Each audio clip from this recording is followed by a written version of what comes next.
Al fin de la batalla y muerto el combatiente, vino hacia él un hombre y le dijo: no mueras, te amo tanto.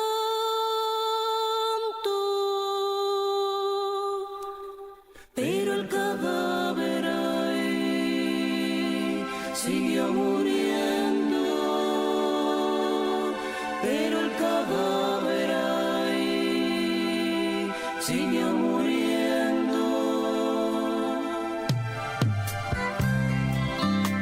Se le acercaron dos y repitieronle: no nos dejes, valor, vuelve a la vida.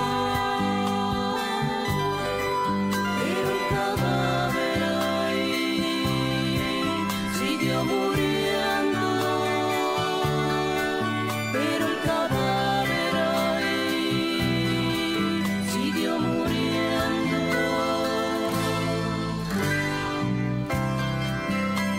Acudieron a él 20, 100, 500,000 clamando: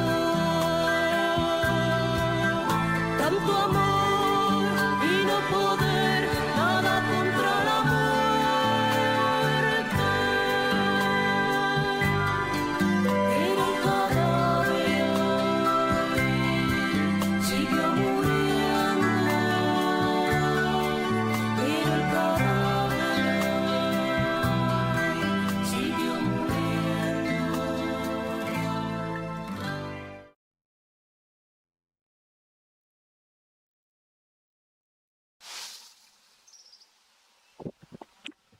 ¿Qué pasó en septiembre de 2012? Bueno, pues nos llegaron noticias de que se había producido una gran mortandad de fauna, sobre todo de peces, en las orillas del Loja, y que aquella circunstancia pues era sobrevenida a una serie de pruebas que se estaban realizando en un sistema de bombeo.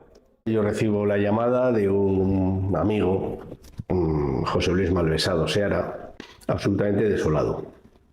Llevaban algunos días, participando en rescates de fauna piscícola que quedaban en pozas reducidas, normalmente con motivo del estiaje natural que tiene el río Oja, pero en esta ocasión a consecuencia de bombeos. Y se veía claramente la relación directa entre la explotación de los pozos, las pruebas de estrés a los que sometieron aquel verano del pozo y la desecación del río. En principio era una prueba que se iba a dilatar, tal como se reconoce posteriormente, durante días, incluso semanas, para conocer el verdadero potencial de captación y de agua que el gobierno de La Rioja, con otras empresas públicas y con la Confederación, en fin, lleva desarrollando. Es una época en la que me pilló un poco fuera de Ezcaray, y sí que me acuerdo de los titulares, de las truchas muertas, del escándalo que se hizo en el pueblo y de lo que me llegaba a mí a través de amigos y de redes sociales y demás. Lo que ocurre es que cuando llegan al río a primera hora de la mañana y con la presencia de la Guardería Forestal, se encuentran que el río se deseca a pasos agigantados, que incluso estando ellos mismos en las riberas y en el cauce, intentando rescatar a esos peces boqueando, pues en cuestión de minutos el agua seguía desapareciendo bajo sus pies, ¿no? En cada poza había cientos de ellos muertos, boqueando, y ya, quiero decir, yo comprendo que luego pues haya que tasar un número, que es curioso. O sea, yo no puedo decir que había 500 truchas, como se dicen en los expedientes administrativos de sancionamiento que hubo luego, o en fin, 500, yo nunca hablé de 500, yo hablé de cientos, de miles, era imposible, pero el espectáculo era absolutamente desolador.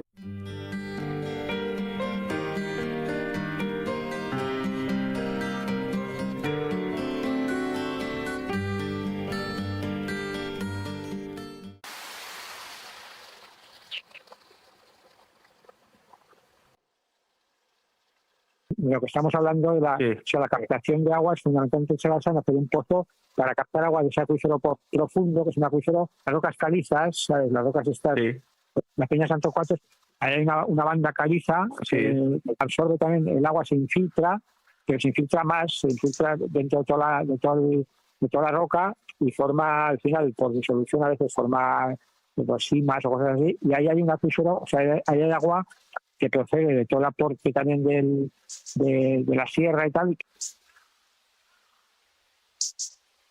Y el 14 de septiembre es cuando yo presento denuncia en compañía de José Luis Malvesado Seara, también en representación en este caso de la Sociedad Local de Caza y Pesca de Ezcaray con su autorización y como mandatario de la misma, y luego de otros dos vecinos, uno de ellos de Ojacastro, José Luis Bravo, y también Javier González Mesonero.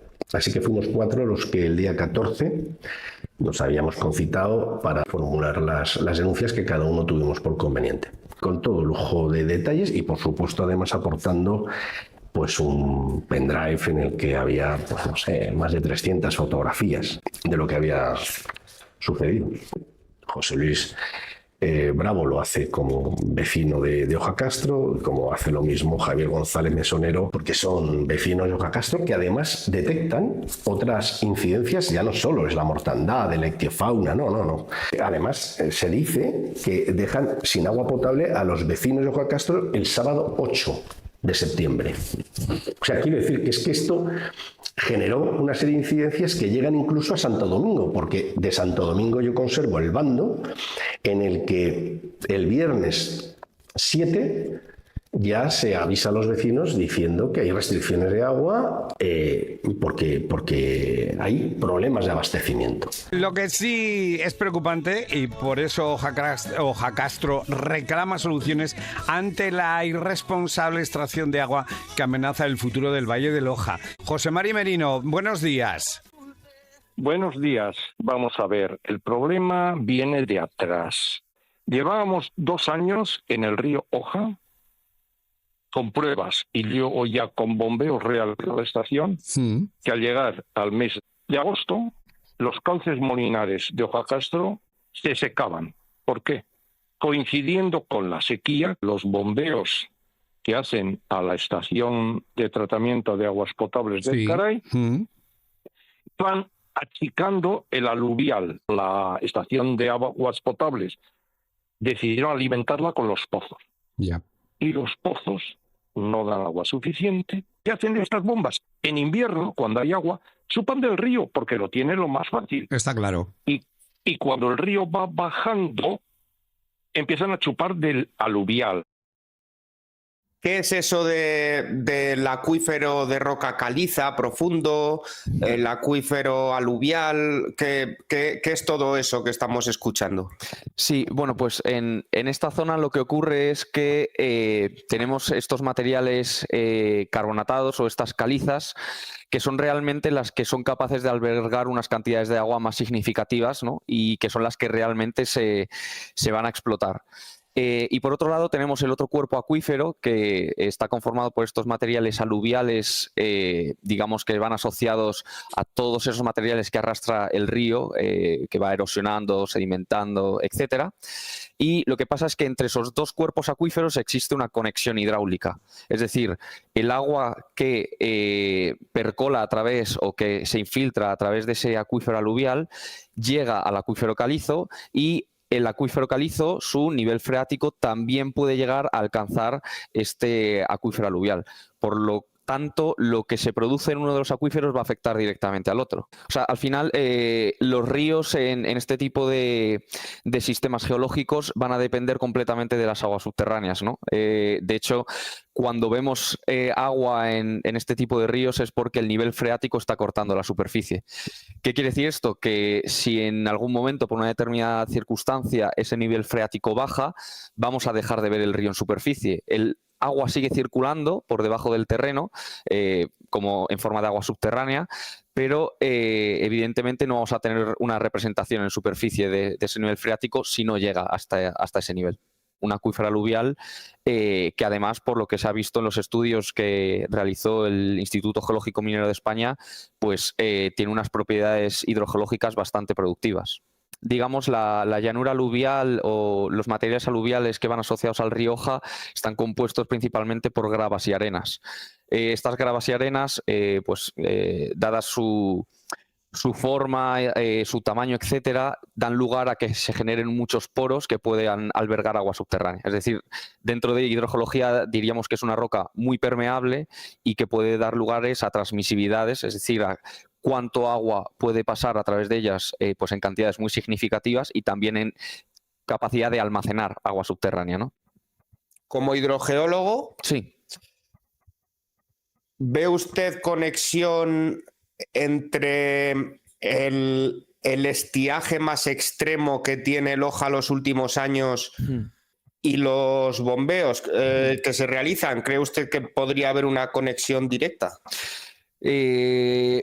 Por lo que se deriva del informe del IGME, se vio claramente cómo cuando comenzaban los ensayos de bombeo de larga duración, el río Oja perdía caudal muy rápidamente, lo cual tiene sentido desde un punto de vista hidrogeológico conceptual. O sea, si los dos acuíferos están conectados y nosotros sacamos agua del acuífero de abajo, lo que estamos haciendo también es deprimir el nivel freático y por tanto estamos afectando al río Oja. Probablemente también tenga un impacto el régimen de lluvias de los últimos años, en los que parece, ¿no?, que se ha producido una disminución o incluso una alteración en los regímenes de precipitación. Por lo tanto, es muy probable que sea una conjunción de ambas problemáticas, ¿no? Bueno, entonces, según lo que ha podido ver usted en los estudios del IGME, sí, entiendo que de ahí se deduce que está conectado y que son conscientes del impacto, claro. Sí, sí, completamente. O sea, de hecho, en el estudio del IGME cuantificaban qué porcentaje del agua que se extraía durante el ensayo de bombeo correspondía a, digamos, el agua que estaba almacenada dentro del acuífero calizo y qué parte era agua que estaba, según ellos extraían, se infiltraba por parte del acuífero aluvial, como una especie de cinta, ¿no?, transportadora. Nosotros sacábamos agua mediante el pozo y el agua del río se iba infiltrando para ocupar el espacio que dejaba ese agua. Yo creo que realizar un ensayo de bombeo y provocar el descenso de los niveles es ya una prueba fehaciente de que ahí está ocurriendo algo y si se quieren mantener esos servicios ecosistémicos, pues al final luego hay que poner en valor todo, ¿no? O sea, lo que se obtiene a partir de ese abastecimiento para consumo humano, pero también el impacto que eso tiene en los ecosistemas. Esa comisión que se celebra, de Agricultura, Ganadería y Medio Ambiente, que se celebra el 28 de diciembre del 2012, el propio consejero de Medio Ambiente, Íñigo Nagore, manifiesta su perplejidad.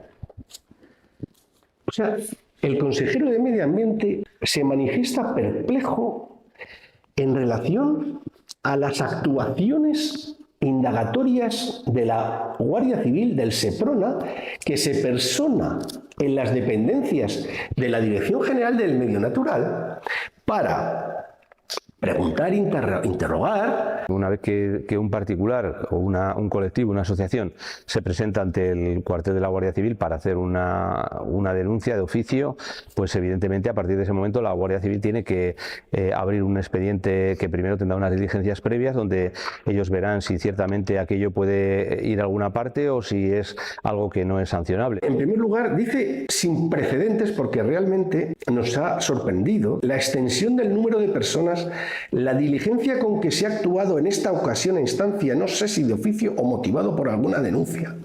¿Por qué se ha interrogado a muchísimas personas? Incluso se han trasladado personalmente los efectivos de la Guardia Civil a interrogar a las propias dependencias de la Dirección General de Medio Natural, a los diferentes funcionarios.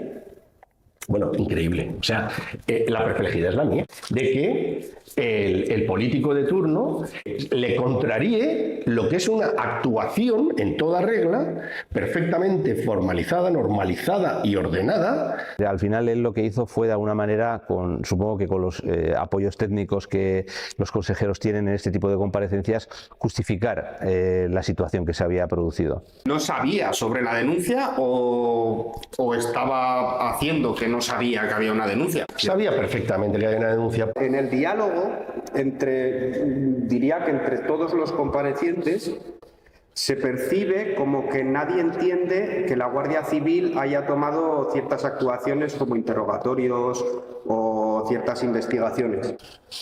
¿No sabía nadie en ese Parlamento que había una denuncia, una querella? Nosotros, evidentemente, desde la oposición no teníamos por qué conocerlas. En todo caso, quien podría saberlo es el Gobierno, porque al Gobierno sí que le tenía que dar cuentas. Claro, entiendo que Íñigo Nagore sabría. Por supuesto. Por no decir que el presidente de esa comisión también manifiesta al inicio de la misma la extrañeza porque un grupo parlamentario haya solicitado una comparecencia urgente. En vez de venir instantáneamente o de forma urgente, como era la petición, pues aparecían 3 o 4 meses o 5 después, cuando ya se podía haber dado una solución al asunto o el tema se había enfriado, ¿no? El consejero de Medio Ambiente tarda meses en satisfacer esa petición. Entonces, me llama mucho la atención que quien tiene encomendada la responsabilidad pública y políticamente responsable de determinadas circunstancias, le extrañe que le vayan a preguntar a su casa qué está pasando en el Rioja. Bueno, las explicaciones de Nagore vinieron un poco a dar datos respecto a cuáles eran los volúmenes que estaba previsto extraer de cada uno de los pozos y cuál era la realidad de la extracción, a justificar por qué no se había pinchado del todo y lo que se habían detraído en ese pozo de extracción era no solamente recursos hídricos del propio acuífero, sino de la parte superior del cauce. Y a partir de ahí empiezan los encajes de bolillos para derivar responsabilidades, poner en marcha lo que vulgarmente se llama el ventilador y que aguante la vela. Vamos a ver quién la aguanta, porque políticamente no nos puede generar un coste político, sea cual sea. No hubo un ejercicio de honestidad y realmente yo creo que esto es la táctica de patadón para adelante y ya veremos a ver qué ocurre. El problema es que nadie salió a decir nos hemos equivocado, aquí hay un error de cálculo, hay que repensar esto y evidentemente la explotación y el modelo que teníamos inicialmente no es viable porque genera estos efectos perversos. ¿Cuántos responsables? Y aquí ahora sí que meto a todos, del consorcio, de la CHE, del Gobierno de La Rioja, de los ayuntamientos, salieron a decir yo no tengo el 100% de la culpa, asumo mi parte de culpa y esto es obvio. Yo no vi a ninguno.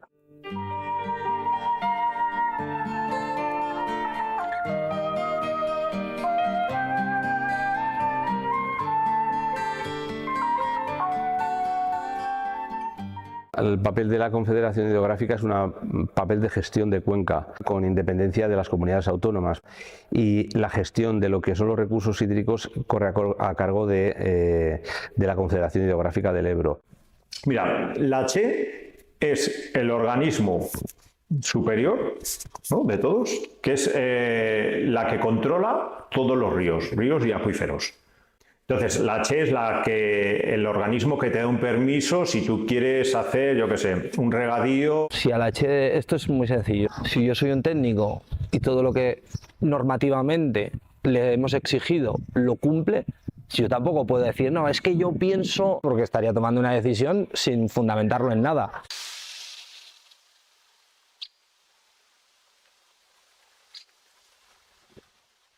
¿Y qué pasó con la denuncia? Bueno, pues que la denuncia da lugar a la interposición de una querella contra todos aquellos instituciones, organismos públicos o no, que tuvieran que ver o hubieran tenido que ver con esta actuación en el Rioja. Seprona, en su atestado, y nosotros en nuestras denuncias y aportando todo tipo de pruebas fotográficas, testificales, etcétera, efectivamente acreditamos que los hechos pueden ser perfectamente constitutivos de un presunto delito contra el medio ambiente. Para finalmente, en el juzgado de instrucción de Haro, número 2, en 26 de octubre del 2015, mediante auto, declarar que se han practicado todas las diligencias de investigación que constan en autos y que pues no se infieren indicios suficientes de perpetración de ningún tipo delictivo. Con lo cual se procede a declarar el sobreseimiento. Vengo de la Rioja entera, donde a la tierra le roban la sangre de sus entrañas para brindar con la historia un vaso rojo de viña y luego seguir la copla. Traigo la voz de mi gente para que todos la oigan. Es la voz de la vergüenza, es la voz de la otra Rioja. Yo, hasta donde sé, una resolución sancionadora de la administración del gobierno de La Rioja. Se habla de entre 300 y 3.000. En la comisión parlamentaria se habla de una sanción entre 300 y 3.000. Pues la sanción fue de 300 euros. Una multa que es equiparable a una multa de mal aparcamiento. Vamos a ver, una multinacional o una gran empresa que gestiona cientos de miles de euros es sancionada con 300 euros. Suena chiste, suena chiste, pero desgraciadamente no lo es. Hay que tener en cuenta que cuando se sanciona esa situación que se produce a la hora de probar los pozos, quien pilota ese expediente administrativo de sanción es el propio gobierno de La Rioja. Lo que pasa es que también Confederación instruyó expediente sancionador, prescribió y finalmente no fue abonada ni impuesta por inacción en el expediente sancionador por parte de la propia Confederación, y en el caso de la Dirección General de Medio Natural pues pasó algo parecido. Yo quiero señalar que es especialmente relevante el informe que el fiscal en diligencias previas 583-2012 dice que se ha de entender que una redacción anterior del Código Penal, en la redacción del artículo 325 del Código Penal, había que aplicar la redacción anterior porque resultaba más favorable a los imputados. El fiscal se evacúa perfectamente y autorizadamente en un informe en el que dice que las conductas ejecutadas antes del 1 de julio del 2015 serían punibles solo si se produce o pudiera producirse un perjuicio grave del ecosistema, no bastando la producción real o eventual de un daño sustancial. Y este es el quid de la cuestión, en la que se ampara la jueza de instrucción para decretar el sobreseimiento. Lo que no entiende el fiscal que se produce es que se haya producido una grave afectación del ecosistema. Claro, aquí yo ya entro a discutirlo desde conceptos de conocimiento de naturaleza y de lo que es el medio natural. ¿Cómo que no ha habido una grave afectación del ecosistema? Cuando se recupera mínimamente el curso en superficie del caudal del río Oja en el tramo en el que hemos denunciado que se ha producido esa afectación, ¿creemos que con eso, en cuanto vemos el agua, se ha recuperado el ecosistema? ¿Qué entiende el fiscal por ecosistema?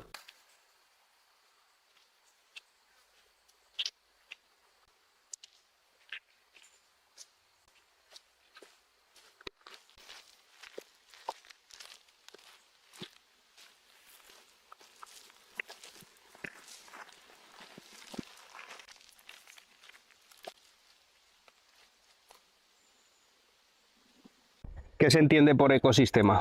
Bueno, pues un ecosistema es un sistema biológico, ¿no?, que está compuesto principalmente pues, por dos componentes. Tenemos el componente bioético por un lado, que lo forman animales, plantas, bacterias, hongos, y el medio físico donde estos se relacionan, que también se denomina biótopo. Y una de las características fundamentales de estos ecosistemas es que todos estos componentes están relacionados por diferentes cadenas. ¿Cómo afecta al ecosistema la desaparición temporal del agua de un río? Tiene muchísimas consecuencias. Algunas de ellas son irreversibles, como por ejemplo la vida de los peces. Al final, si desaparece el agua, por muy temporal que sea, es el hábitat fundamental de los peces y los peces desaparecen. Y luego también tiene otras consecuencias para todo el ecosistema. Pues, por ejemplo, desaparece el hábitat de las riberas, diferentes plantas que también forman parte del hábitat de otros animales.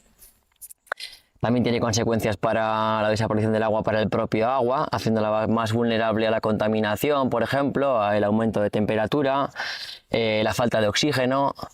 Aumenta la competencia entre diferentes especies. Aquí pueden aparecer pues, especies exóticas invasoras que se adapten mejor a la sequía, por ejemplo. Las redes tróficas cambian las cadenas alimentarias al faltar los peces, por ejemplo, como hemos dicho antes. Y también pues, hay animales que beben el agua de los ríos, como pueden ser animales más grandes, jabalíes, ciervos, corzos. Cabe destacar que el río Oja, antes de los bombeos y antes de todos estos procesos, era un río que sufría mucho el estiaje en los veranos. O sea, siempre el río Oja se ha secado en diferentes sitios, pero bueno, sí que es cierto que mantenía el agua en diferentes puntos, como puede ser aquí en las pozas de debajo del paso de los bueyes, o en la propia cascada de Ezcaray, o en tramos más arriba. Pero sí que desde el 2016 el río sufre el estiaje y la sequía total desde principios de verano hasta bien entrado noviembre. Creo que el año pasado fue en noviembre cuando apareció el río. El río se pasa cerca de 4 meses seco, con las consecuencias que tiene esto para la flora, para la fauna y para la calidad de las aguas. Y entonces esto es lo que yo discuto, porque gracias a estas apreciaciones que hace el Ministerio Fiscal en su informe, la jueza encuentra el sustento de apreciación jurídico material necesaria para decretar el sobreseimiento de la causa. Si esto no es una grave afectación del ecosistema, ¿qué es una grave afectación del ecosistema? En este propio cuaderno de información ambiental del Gobierno de La Rioja, número 39, de agosto del 2012, se reconoce que este tipo de actuaciones representan efectivamente un importante y sustancial daño al ecosistema. O sea, en una propia publicación del Gobierno de La Rioja, coherente y coetánea,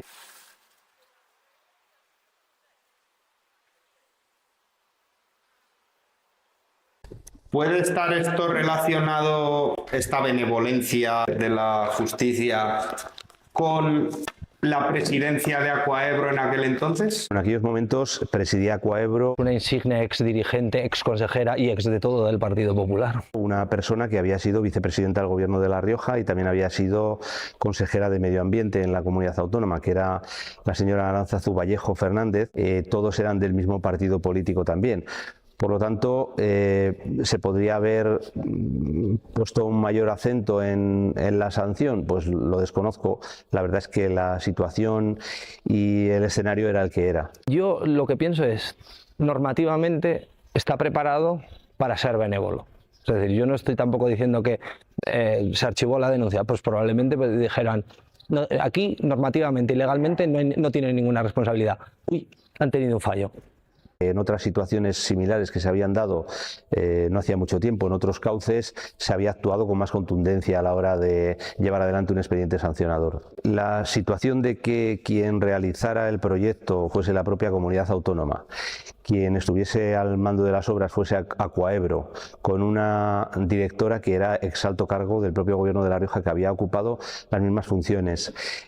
Todo ello hacía que, a nuestro entender, se hubiese podido actuar de una forma más benevolente. Esto es como el típico pasatiempos de niño pequeño de una usted la línea de puntos, y al final es las puertas giratorias, una persona que ha estado con responsabilidades de gobierno tomando decisiones, haciendo cambios legislativos, cambios normativos, teniendo poder, y luego vas a una empresa que gestiona el agua. Para mí eso es corrupción legal. Acuaebro, Aquaes ahora, es una empresa que gestiona dinero público y realiza proyectos y los desarrolla para la gestión del agua. Su presencia en Acuaebro suponía tener sospechas de que la gestión medioambiental iba a quedar totalmente al margen y lo que iba a primar iba a ser un puro y duro beneficio. Una persona con un historial poco edificante en cuanto a la conservación del medio ambiente, ni tampoco de quienes tenían que tener la custodia en la comunidad sobre dicho patrimonio, ¿no?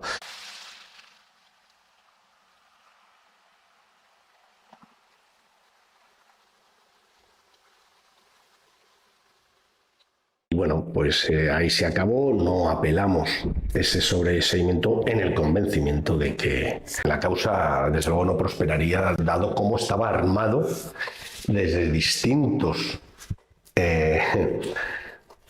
lugares, vamos a llamarlo así, esta causa para que no pudiera prosperar. ¿Con qué se encontró usted cuando llegó alcalde respecto a esto? Pues con mucha opacidad. Con mucha opacidad por parte de los técnicos de la Consejería del Gobierno de La Rioja. Para que te den un documento y te digan algo, ¿sabes? Les tienes que amenazar. Todo el proyecto se basa en ese planteamiento, en que hay estudios, hay pruebas, pero evidentemente al final lo que había era un objetivo. ¿Qué ocurre? Cuando se hace el proyecto, se construyen las tuberías, se hacen los pozos y se ve que automáticamente cuando explotas esos pozos lo que estás haciendo es desecar el río. Lo que sí es verdad es que tenemos que respetar nuestros ríos, que tenemos que respetar los caudales ecológicos, que no todo vale y que cuando se mete la pata hay que atender las responsabilidades que se derivan de ello. Está todo íntimamente relacionado con el modelo económico que tenemos en este país, que en vez de apostar por un modelo de reducir consumos, ser más eficiente, hacer un buen uso de los recursos, no, aquí se trata de jugar siempre a lo mismo, que es la especulación. Yo me acuerdo una vez que vinieron 3 técnicos de la Consejería de Medio Ambiente, los que llevan todo el tema de aguas, me pedían el sobrante del depósito de Ezcaray de agua. Esa primera reunión fue muy tensa y les pedí un montón de informes y demás que nunca me dieron. Yo cuando vi el proyecto que lo tenían ya hecho, no era el sobrante, o sea, es decir, el agua que tiras, sino era un bypass que ponen a la entrada antes del depósito y ellos tienen la llave, entonces se llevan un tanto por ciento de agua de la entrada, entonces yo dije, no, agua de la entrada no, y a mí si me estás hablando del sobrante, yo os la doy. Y entonces, claro, empezaron con argumentos un poco técnicos dudosos, ¿no? Porque la estación está un poco más alta, hay que meter alguna bomba, tenemos que aprovechar el agua de la entrada, porque claro, nosotros luego la tratamos, digo, pues os la doy ya clorada, ¿sabes? Digo, es agua que ya tenéis tratada, digo, no, mira, eso que os arregléis. No, porque tiene que ser agua que venga sin clorar, ¿qué tal? Y entonces pues vi que eran cosas que no me gustaban nada y la verdad es que sí, rompimos relaciones. Que tú en el grifo de tu casa des al grifo y te salga el agua, pues evidentemente tiene un coste. Pero una cosa es que una cosa tenga un coste y otra cosa es hacer negocio de algo tan elemental como el agua. Cuanto más agua se gasta, cuanto más agua se distribuye, mayor es el volumen de beneficio. Si aquí el agua que se coge de un manantial en un depósito salía gratis, porque es una legislación que está hecha, amortizada hace muchos años, ahí el litro les costaba un pastizal. Porque hay un mercado del agua. Es decir, es que la denuncia por la mortandad de truchas, por el impacto que se causó en el río Oja, con esas actuaciones, esos bombeos absolutamente brutales y desinformados, porque luego el propio consejero de Medio Ambiente reconoce que no tenían claro si el aluvial del Oja estaba conectado con el freático. Y dices, oh, sorpresa no. Años antes ya lo habían constatado y lo reconoce el propio Gobierno de La Rioja en esa comisión. En el momento en el que se mete el lucro, que se mete la búsqueda del beneficio, se parte la cadena, se parte el equilibrio. Conocían el efecto, es decir, asumían la perpetración del daño previsible y la reiteración del mismo. Y lo hicieron, y no dudaron. Quien gestiona el servicio condiciona absolutamente todo. El mercado del agua está participado al 50% por el Gobierno de La Rioja. Al final el gran problema de esto es la indefinición en las competencias. Si convertimos el agua en el negocio, yo pienso que esas instituciones al final o tienen poco sentido o no tienen la capacidad que deberían tener. Esto es un entramado competencial complejo, pero evidente y claro. Y luego la normativa aplicable también está perfectamente dispuesta y establecida. Y sigo considerando que se perpetró un delito ecológico contra el medio natural porque se cumplió el tipo penal en todos sus elementos. El agua que ves en el río tiene precio, no valor.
Bueno, Leonardo, usted fue ganadero aquí en Ojacastro. En Ojacastro, falta de agua para el ganado, no recuerdo yo que haya habido. El ganado mismo iba, no iban todos a la vez a beber, una iba una vez, una, después iba otra y así, iban a beber y nunca les faltaba agua. ¿No era una preocupación en verano? En verano tampoco. No era preocupación, no. Sí se ha notado así. En verano y casi en invierno también se ha notado menos agua en los ríos. Claro, aparte de que llueve menos, también la sondean, no sé dónde la llevan, pero se la llevan, no la dejan ir para su sitio.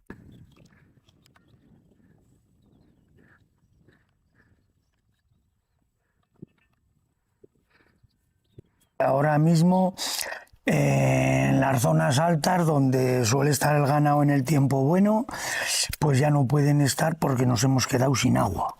En Arrupia tenemos 3 zonas de abrevaderos en las zonas altas. En la zona de medio se secó el año pasado, en la zona más alta se está secando y nos queda el otro.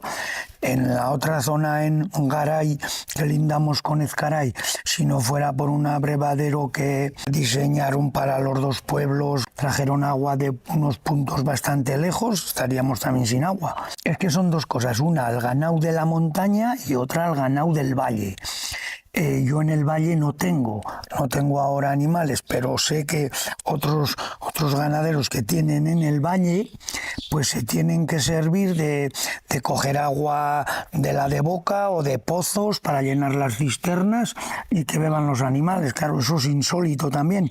El Glera, el Oja, vamos, no se lo creerían los que han muerto hace 5 o 6 años, pues que ya no entra hace un mes agua de Loja a los ríos Molinares. Los últimos años cada verano se está secando. Cada verano los ríos Molinares, tan importantes antiguamente y hoy todavía, para el servicio de huertas, limpieza de cosas, abrevar ganado de las praderas, se nota menos agua.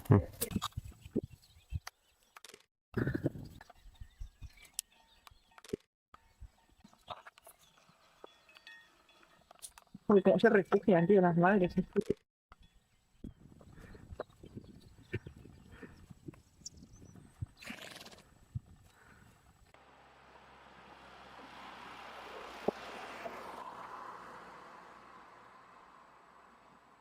Los bombeos yo supongo que empiezan porque la cuenca de Loja es una cuenca problemática incluso en la distribución, en las redes internas municipales del agua de boca, con municipios con grandísimas pérdidas por defectos en la red y bueno, se opta no solo por intentar atajar esos derroches de agua, esas pérdidas, sino también por dar un sistema que pueda garantizar durante todo el año el agua de boca para toda la cuenca, ¿no? Uno de los problemas de base, que luego desemboca en toda esta escasez de agua y que hay que buscar de dónde sacarla, ¿no? Uno de los problemas de base es el exceso de nitratos que llega a todo el acuífero de Loja. Del exceso de fertilizantes, de emplearlos por emplearlos, sin analizar realmente las necesidades de suelo o las posibilidades de cultivo en según qué zona. Entonces, un pilar sería frenar el aporte de nitratos que llegan de la superficie del suelo al acuífero. Hace varios años se empezaron a hacer estudios para hacer el famoso embalse o presa de Urdanta. ¿Qué pasa? Que hay una confrontación muy fuerte. Entonces se busca como una solución alternativa, que es el tema del depósito que tiene un pozo con unas sondas y sacan de ahí agua. Bueno, una vez es descartado el embalse, pues es la manera que tiene el Gobierno de La Rioja de darle una alternativa a ese embalse grande en cabecera que no se quería por parte de la población. Y entonces, a partir de eso, crean el consorcio, obligan a varios pueblos a unirse a ese consorcio y empiezan a vender el agua. Como también el agua que pensaban sacar no sale la cantidad que sale, tienen que hacer más bombas. Hay que tener en cuenta que en ese abastecimiento se invierten en un principio, luego fueron más, pero en un principio se invierten 25 millones de euros de la época. Y lo que es deseable es que después de invertir esta cantidad de dinero público, el resultado sea el óptimo para abastecer a 36 localidades. Este agua lo que va es a los depósitos de los municipios. Y que ello no suponga un impacto importante para el medio ambiente. Muchas veces lo venden más como, pues oye, es una necesidad, hay que tener agua, pero luego siempre está por detrás la mano del negocio en esto. La verdad es que todo lo que fue el planeamiento del sistema de abastecimiento tuvo muchas complicaciones y tuvo unos grandes presupuestos económicos y no se sabía a ciencia cierta si toda esa inversión iba a ser rentable e iba a ser viable. Que desde el Gobierno de La Rioja te dicen no, se va a hacer esta obra, es una obra supramunicipal, es decir, que está por encima de los municipios. Luego, con las pruebas se vio perfectamente que tenía algunas afecciones importantes para el medio ambiente. Dicen que han visto llorar a un hombre que se fue derrotado por su tierra. Al volver y verla andando, La Rioja empieza a caminar. La Rioja empieza a caminar. Dicen y digo también el futuro de esta tierra.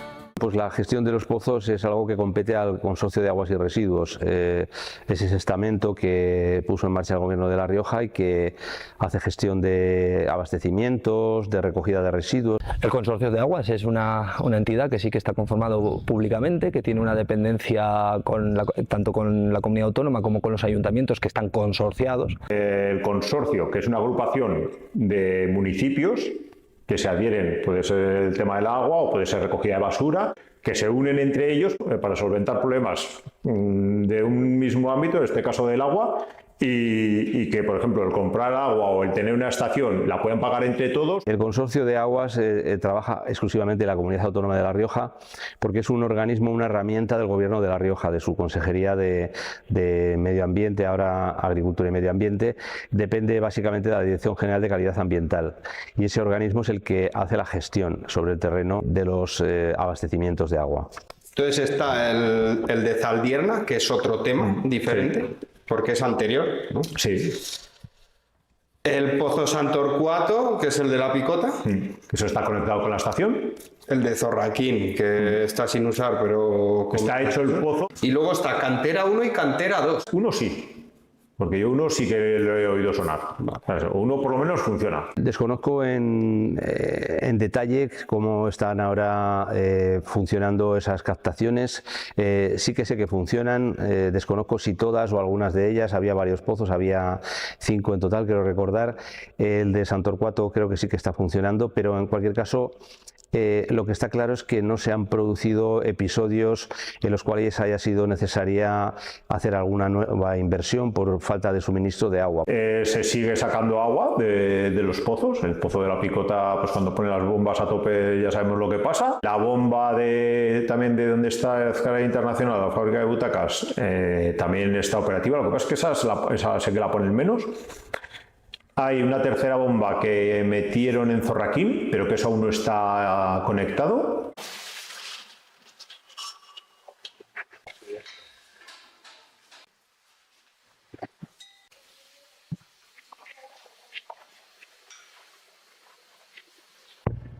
Y ahora de repente baja agua.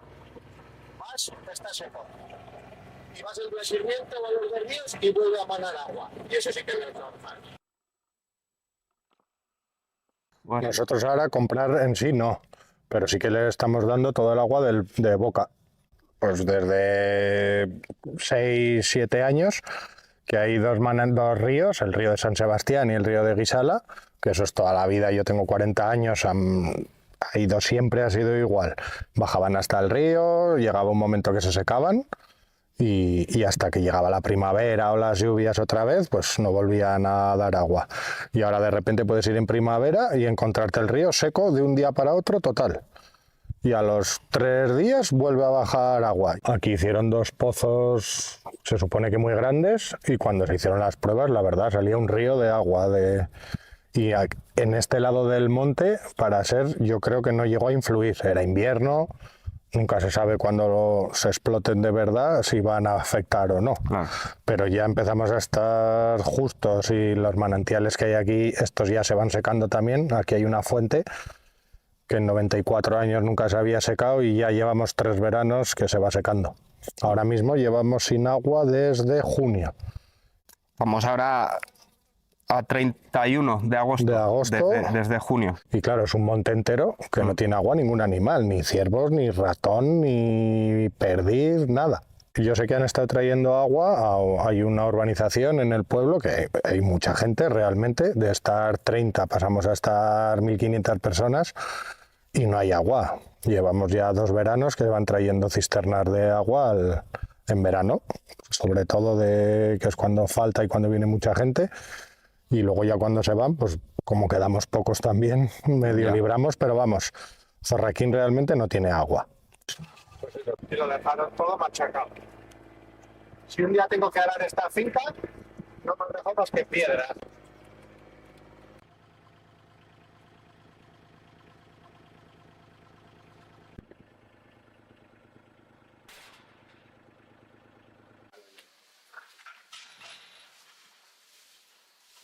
Eso está proyectado y eso lo van a hacer, ¿eh? Porque hicieron el sondeo, hicieron todas las pruebas en Zorraquín y eso con los propietarios de varias fincas y parcelas que hay por el monte, es que ya están hablando y eso va para adelante. El agua es un recurso limitado.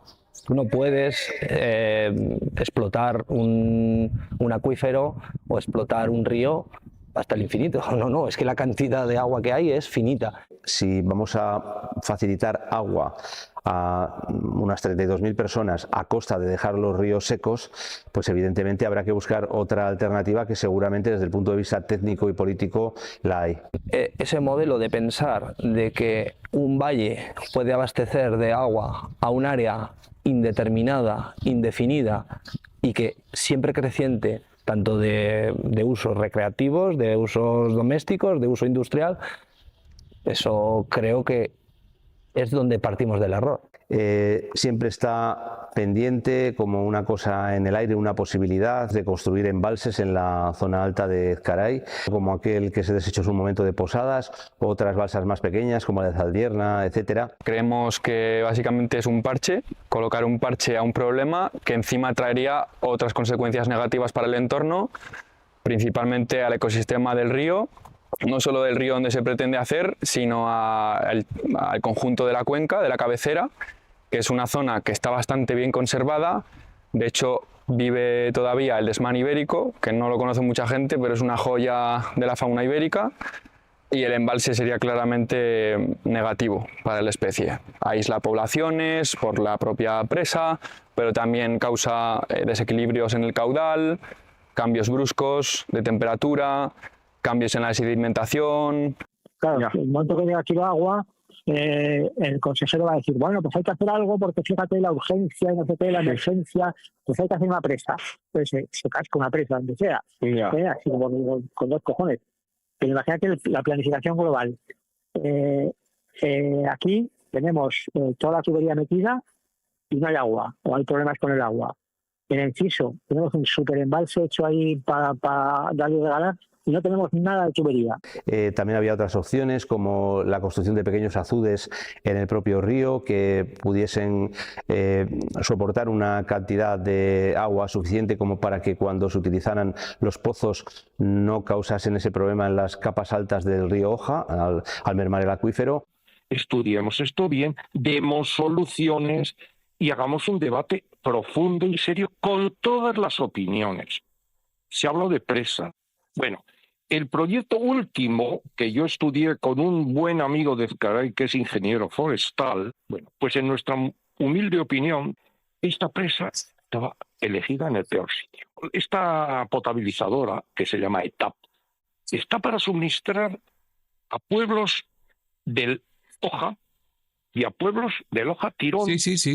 Caramba, cójase algo del Tirón, porque pueblos del Tirón suministra o va a suministrar, porque todos los pueblos no se han conectado todavía. Eso es otra realidad. Sí, lo sé.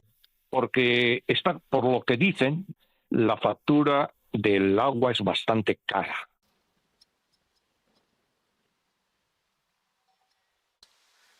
O sea, desde que bajé de ahí, bajaba por ahí el agua, 20 metros, y en 5 días, del día 13 al día 17 y 18, que volví a intentar regar y dije, ¡buah!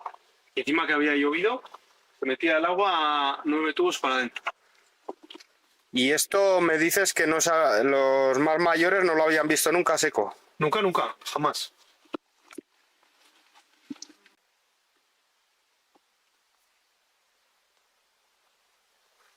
He estado hablando con el Ayuntamiento de Ojacastro y con el Ayuntamiento de Santurde, ¿vale? Los dos me cuentan un poco la misma historia, y es que ellos tenían su captación, pero se les dijo que se unieran al consorcio, y en unos meses se dieron cuenta de que se les estaba cobrando de manera desmesurada, ¿no?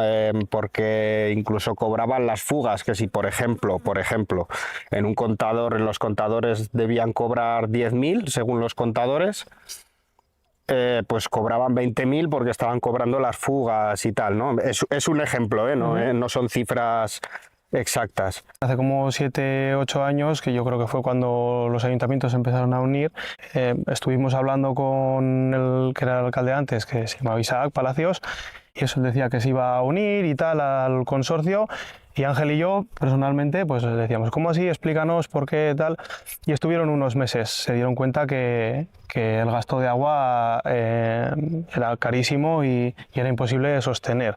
No es que se cobren las fugas, sino que el agua, el contador está puesto en el inicio de la toma de agua. Si tú tienes tu propia captación, como hasta ahora, y te entra el agua de tu manantial, no te enteras de las fugas, simplemente hay un gasto y un consumo. Pues mira, empezamos hace como 8 años un proyecto de trabajo aquí en el pueblo, mi socio Ángel y yo, el cultivo de caparones y recuperar la simiente, y un proyecto pues de trabajo, de venta de leña y así. Y por aquel entonces se escuchaba todo el tema del embalse, aquella era la polémica. Yo sí que me acuerdo que anteriormente se habló de una obra que había pinchado con unas bombas sobre la zona de Ezcaray, que una canalización muy grande, algunos pueblos como Ojacastro se les escuchaba protestar. Ahora, a día de hoy, pues me he dado cuenta de lo que esto implicaba, ¿no? A la hora del cultivo, y lo que se ha visto es que nos desaparece el agua. De repente nos quedamos sin agua. Se nota claramente, sobre todo en los días clave o semanas clave de afluencia de gente en la zona. Nosotros desde el día 15 de agosto ya no nos entra agua, y en Ojacastro también, es lo que me consta, que sobre el 13 o el 14 estaba el 2%, y sin embargo bajas el día 20 o 25 de agosto a llevar un viaje a Ciuri, a Cuzcurrita, y están regando los jardines, todas las piscinas llenas, jardines no privados, que puede ser que la gente diga, no, pues hay una restricción privada, pero los públicos no, jardines públicos y privados, todo, no hay ninguna restricción.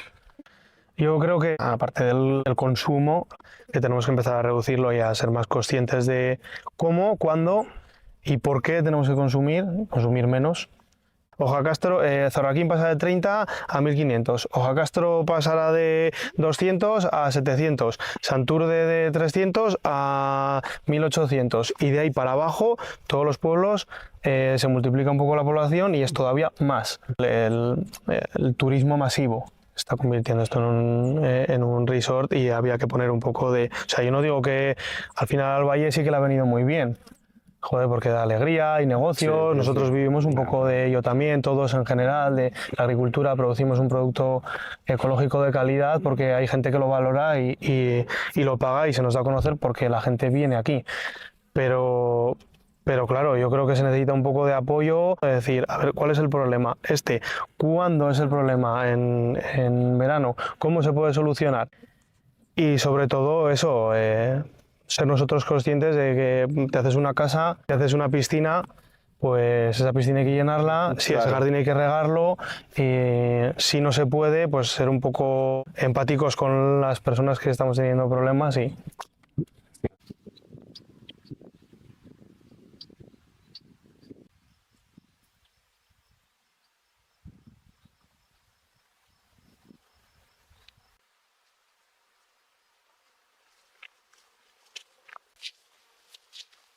Si no llega a llover, esto como si no hubiésemos tenido nada. Respeto a nuestro medio natural, respeto al río, respeto a las gentes del campo, respeto al medio rural y por supuesto, bosques, ríos y nuestros montes. Desde tiempo inmemorial, los aprovechamientos se van realizando, no tengo nada en contra de un ordenamiento de los mismos para lograr el abastecimiento y la satisfacción de los fines primarios o secundarios, pero el río se tiene que respetar, el caudal ecológico se tiene que respetar, nuestra riqueza faunística también, la ictiofauna se tiene que respetar, y a partir de ahí empezaremos a hablar de explotación de recursos hídricos.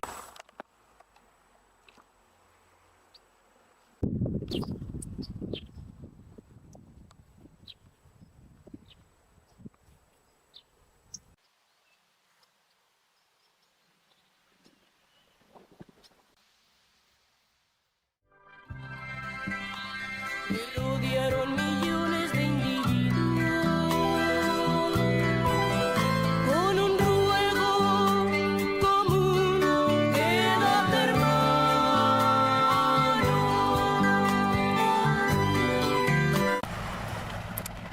Oye, Sergio, ¿te has fijado que no has entrevistado ni una sola mujer en el reportaje, que no aparece ninguna? Cierto. Bueno, yo he buscado a los involucrados, pero el resultado ha sido este, así que, bueno, hay quien no ¿Ha participado? A quien no ha participado porque no ha querido, como la consejera de Medio Ambiente, Noemí Manzanos. Envié una instancia general a la Consejería de Medio Ambiente en virtud de la Ley 27/2006 del 18 de julio, por la que se regulan los derechos de acceso a la información, de participación pública y de acceso a la justicia en materia de medio ambiente. En virtud de esa ley solicité los expedientes relacionados con los hechos de 2012 y la respuesta fue que no consta expediente a los efectos en esta Dirección General de Calidad Ambiental, Cambio Climático y Agua. Así que... ¿Por parte de quién? Respondido por José María Infante Olarte, que ya era en 2012 Director General de Calidad Ambiental. Parece que no ha pasado nada, ¿no? O sea que, bueno, en esas estamos. Porque no sé si cuando vieron lo que pasaba en las pruebas, si no se plantearon el frenar este proyecto. Podemos entender que a lo mejor a priori no cuentas con todo lo que puede suceder, pero bueno, lo que luego sucede... Es significativo que del 6 al 9 de septiembre se secó el río por los bombeos en 2012 y que a partir de 2016, del 6 al 9 de septiembre, no hay agua en el río. Ni del 9 al 20. Sí que parece que después de la inversión que hubo, su opción es seguir cogiendo de aquí, ¿no? Sea al precio que sea, parece.